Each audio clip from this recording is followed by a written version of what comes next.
Hey there, friends. It's Mr. Ben, and I'm coming to you from outside today, out here on my balcony. So you might hear some traffic and people riding by, walking their dogs. You probably hear my dog bark. But I am out here soaking up some sun. Don't forget, even though it's still springtime and still pretty cool, if you're out there in the sun, don't forget to put on some sunscreen. So this is our second video version of Mr. Ben's Afternoon Book Club, and we are starting Pippi Longstocking today by Astrid Lindgren. And yesterday we read Freckle Juice all in one sitting. That was pretty fun.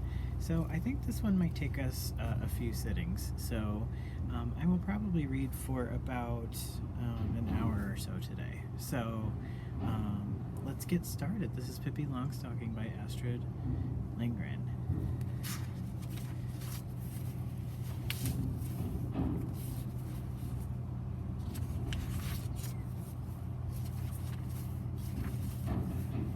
Chapter 1, Pippi moves into Villa Villacula. Try to point the pages towards the sun so you can see the illustrations. Way out at the end of a tiny little town was an old overgrown garden, and in the garden was an old house, and in the house lived Pippi Longstocking. She was 9 years old, and she lived there all alone. She had no mother and no father, and that was, of course, very nice, because there was no one to tell her to go to bed just when she was having the most fun, and no one who could make her take cod liver oil when she much preferred caramel candy. Once upon a time, Pippi had had a father of whom she was extremely fond. Naturally, she had had a mother too, but that was so long ago that Pippi didn't remember her at all. Her mother had died when Pippi was just a tiny baby and lay in a cradle and howled so that nobody could go anywhere near her.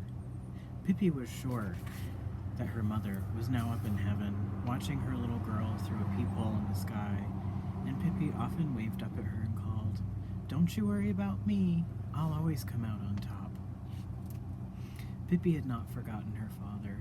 He was a sea captain who sailed on the great ocean, and Pippi had sailed with him in his ship until one day her father was blown overboard in a storm and disappeared.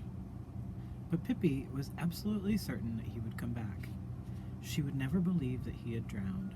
She was sure he had floated until he landed on an island inhabited by cannibals. And she thought he had become the king of all the cannibals and went around with a golden crown on his head all day long. "My papa is a cannibal king. It certainly isn't every child who has such a stylish papa," Pippi used to say with satisfaction, "and as soon as my papa has built himself a boat, he will come and get me, and I'll be a cannibal princess. Hi-ho, won't that be exciting?" Her father had bought the old house in the garden many years ago. He thought he would live there with Pippi when he grew old and couldn't sail the seas any longer. And then this annoying thing had to happen, that he was blown into the ocean, and while Pippi was waiting for him to come back, she went straight home to Villa Villacula. That was the name of the house. It stood there ready and waiting for her.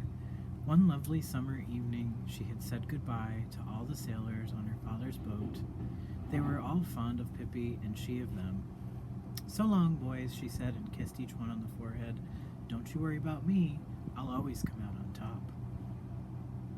Two things she took with her from the ship: a little monkey whose name was Mr. Nielsen. He was a present from her father, and a big suitcase full of gold pieces.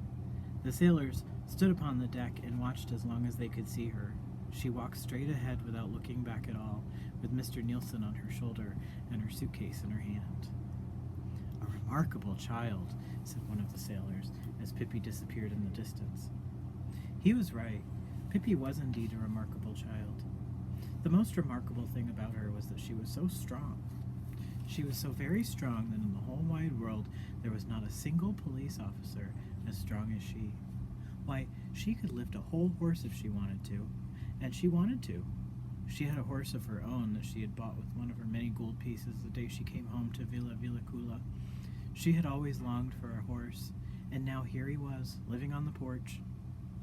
When Pippi wanted to drink her afternoon coffee there, she simply lifted him down into the garden.